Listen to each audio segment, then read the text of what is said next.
February 22nd, Leviticus 14, 1 through 57. Then the Lord spoke to Moses, saying, This shall be the law of the leper for the day of his cleansing.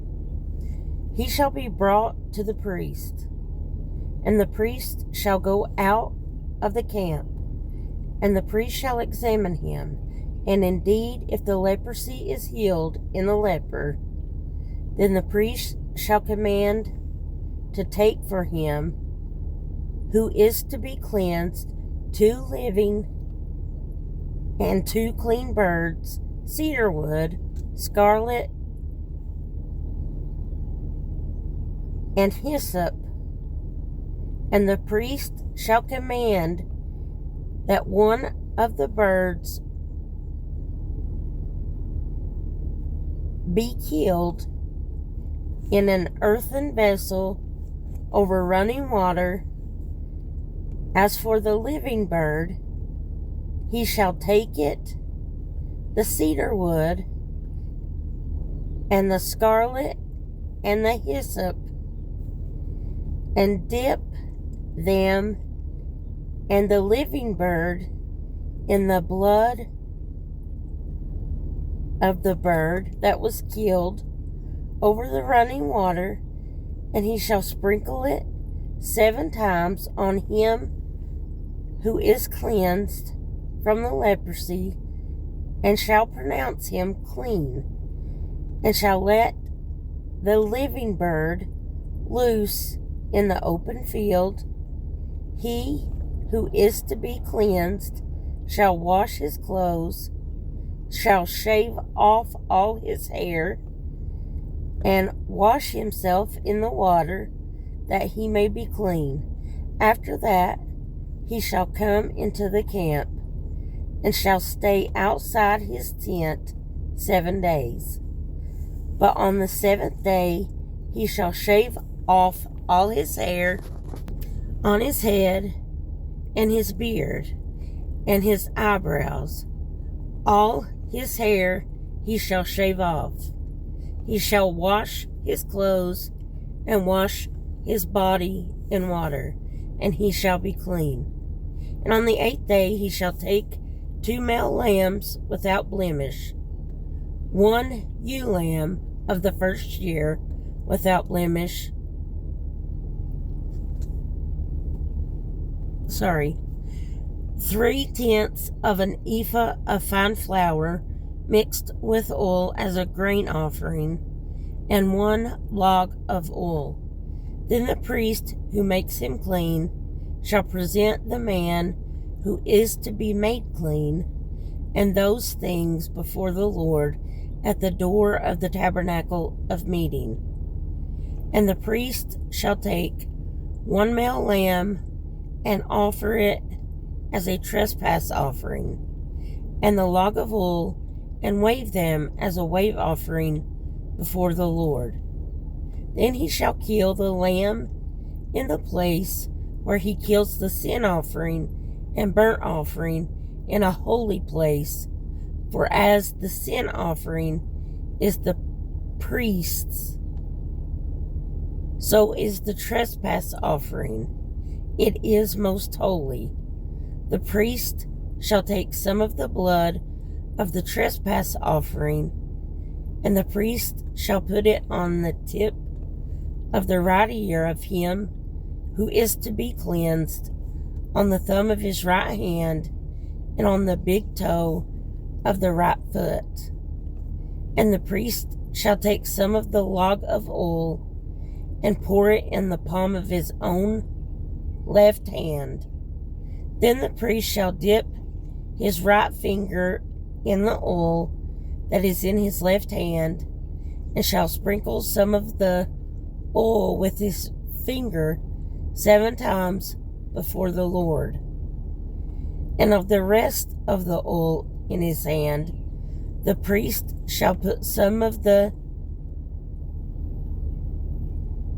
tip of the right ear of him who is to be cleansed, on the thumb of his right hand, and on the big toe of his right foot.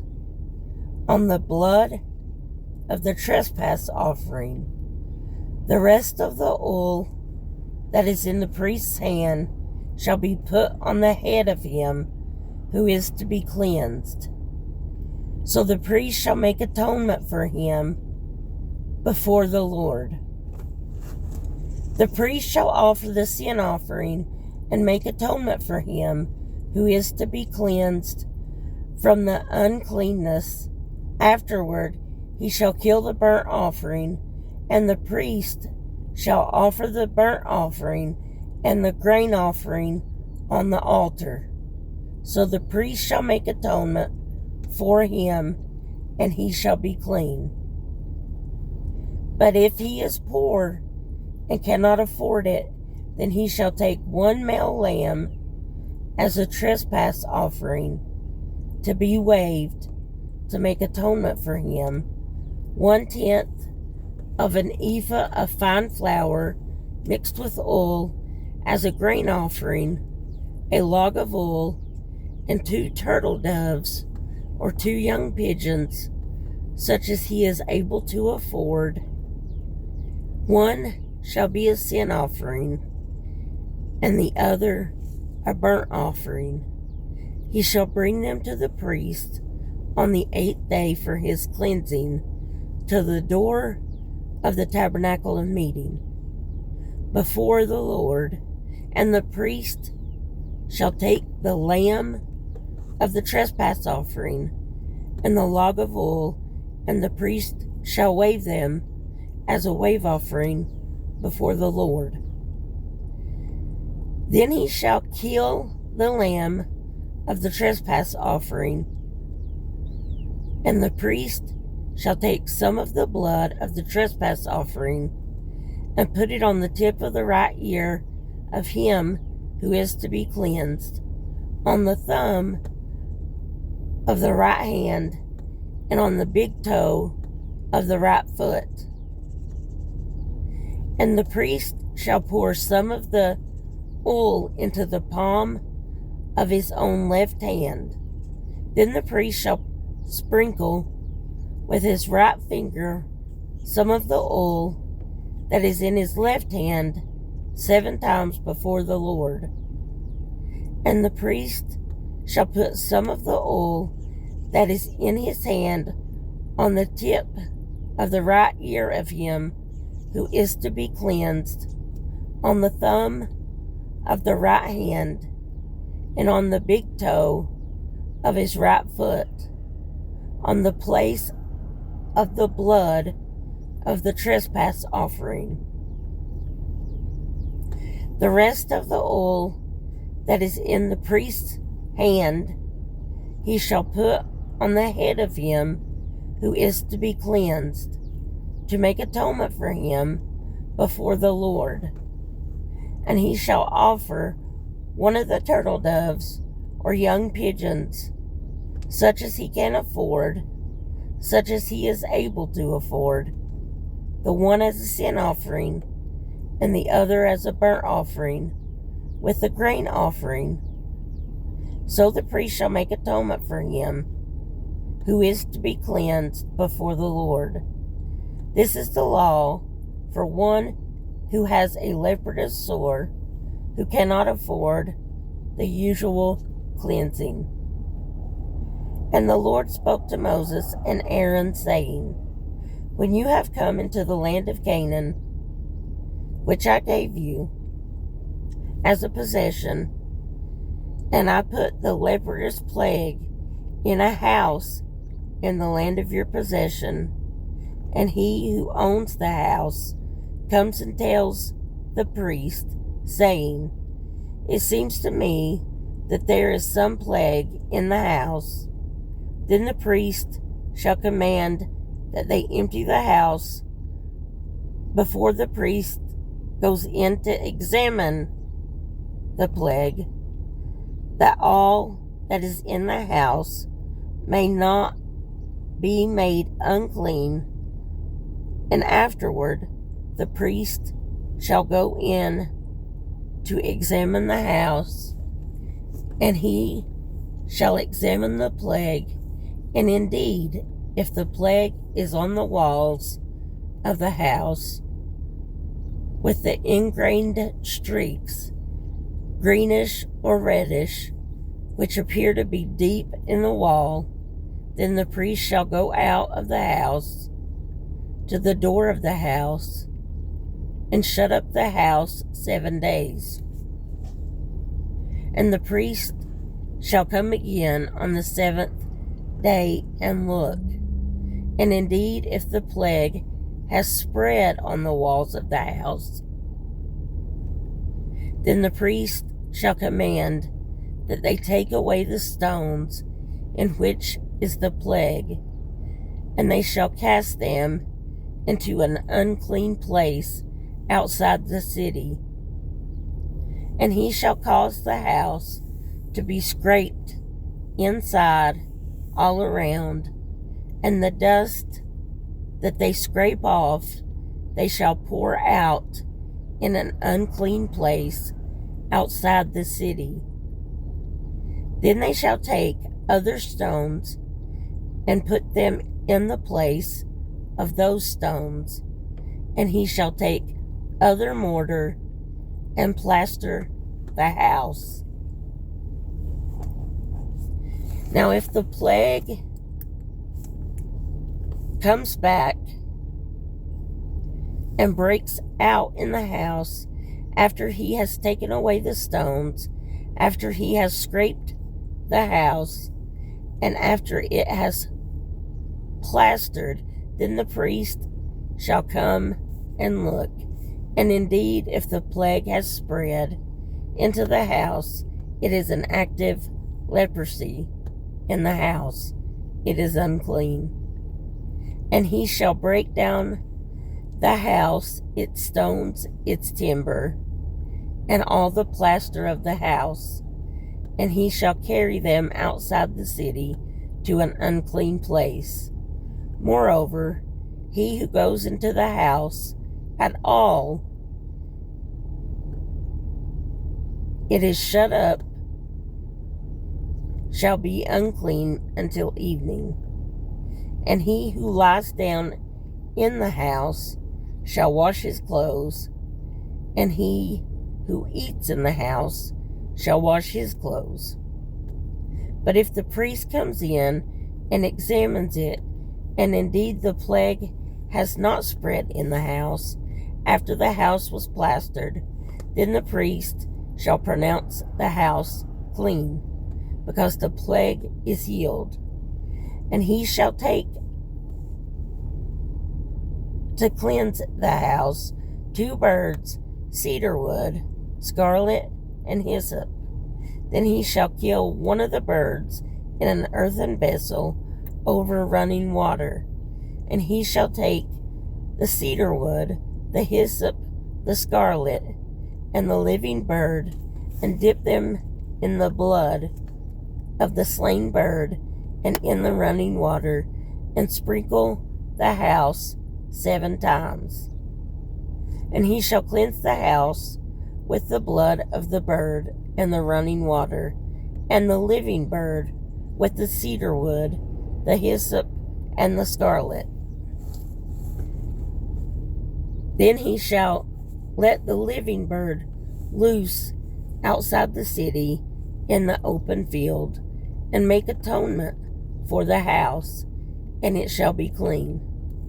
This is the law for any leprous sore and scale, for the leprosy of a garment and of a house, for a swelling and a scab and a bright spot, to teach when it is unclean and when it is clean. This is the law of leprosy. Psalm 26, 1-5. Vindicate me, O Lord, for I have walked in my integrity. I have also trusted in the Lord. I shall not slip. Examine me, O Lord, and prove me. Try my mind and my heart, for your loving kindness is before my eyes, and I have walked in your truth. I have not sat with idolatrous mortals, nor will I go in with hypocrites. I have hated the assembly of evildoers, and will not sit with the wicked. Proverbs 10:6-7. Blessings are on the head of the righteous, but violence covers the mouth of the wicked. The memory of the righteous is blessed, but the name of the wicked will rot. Mark 3:20-35. Then the multitude came together again, so that they could not so much as eat bread. But when his own people heard about this, they went out to lay hold of him, for they said, "He is out of his mind." And the scribes who came down from Jerusalem said, "He has Beelzebub, and by the ruler of demons he casts out demons." So he called them to himself and said to them in parables, "How can Satan cast out Satan? If a kingdom is divided against itself, that kingdom cannot stand. And if a house is divided against itself, that house cannot stand. And if Satan has risen up against himself and is divided, he cannot stand, but has an end. No one can enter a strong man's house and plunder his goods unless he first binds the strong man, and then he will plunder his house. Assuredly, I say to you, all sins will be forgiven the sons of men, and whatever blasphemes they may utter. But he who blasphemes against the Holy Spirit never has forgiveness, but is subject to eternal condemnation, because they said he has an unclean spirit. Then his brothers and his mother came, and standing outside they sent to him, calling him. And a multitude was sitting around him, and they said to him, "Look, your mother and your brothers are outside seeking you." But he answered them, saying, "Who is my mother or my brothers?" And he looked around in a circle at those who sat about him and said, "Here are my mother and my brothers. For whoever does the will of God is my brother and my sister and mother."